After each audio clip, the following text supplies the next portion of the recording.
DKBS 뉴스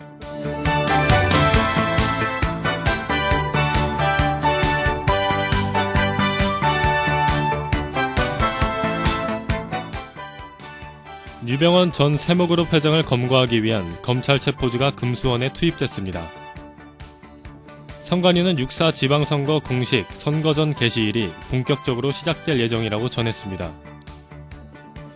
세월호 참사 대국민 담화 발표 직후 박근혜 대통령이 인적 쇄신을 놓고 막바지 구상에 들어갔습니다. 이상 오늘의 주요 뉴스입니다.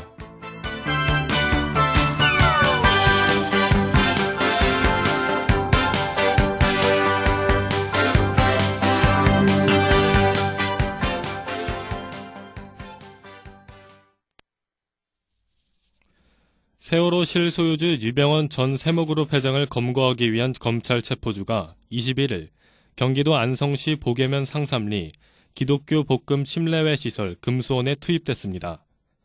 인천지검 특별수사팀 소속 검사와 수사관 등 80여 명은 이날 낮 12시 10분께 버스, 승용차, 승합차 등 7대에 나눠 타고 정문을 통해 금수원으로 들어가 구인영장과 체포영장이 각각 발부된 유 전 회장과 장남 대균 씨에 대한 신병 확보에 나섰습니다.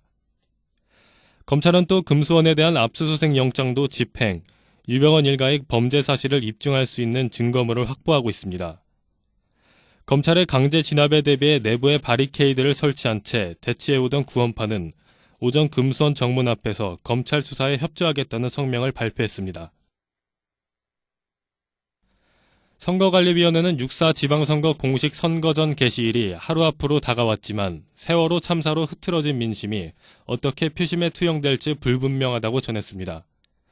세월호 참사는 지난 19일 박근혜 대통령의 대국민 담화 발표에도 불구하고 이번 선거의 판도를 결정지을 최대 변수로 여전히 꼽히고 있습니다. 선관위는 그만큼 전국은 물론 사회 전반에 들이우고 있는 세월호 참사의 파장이 광범위하고 지속성이 있다고 전했습니다. 새누리당은 지지층이 일부 이탈하면서 최대 승부처인 수도권의 전패 위기감이 고조되고 있다고 전했습니다. 선관위는 박근혜 대통령이 대국민 담화에서 내놓은 국가안전처 신설이나 진상조사위원회, 국가 차원의 국정조사 특검 도입 등 각종 대책이 얼마나 실효성 있게 이행되느냐도 유권자들의 막바지 선택에 영향을 끼칠 가능성이 크다고 전했습니다.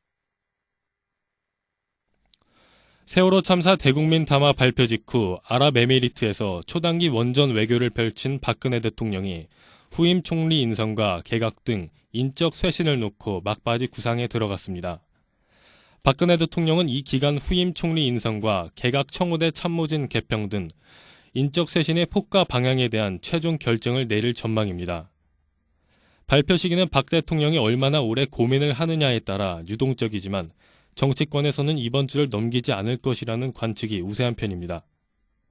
박 대통령과 청와대는 그동안 후임 총리 물색 작업을 진행해온 것으로 알려졌습니다. 이 때문에 개각보다는 청와대 참모진 개편이 선행할 가능성도 제기됩니다. 끝으로 내일의 날씨입니다. 전국이 대체로 맑겠습니다. 최고기온은 28도, 최저기온은 15도, 강수확률은 10%입니다.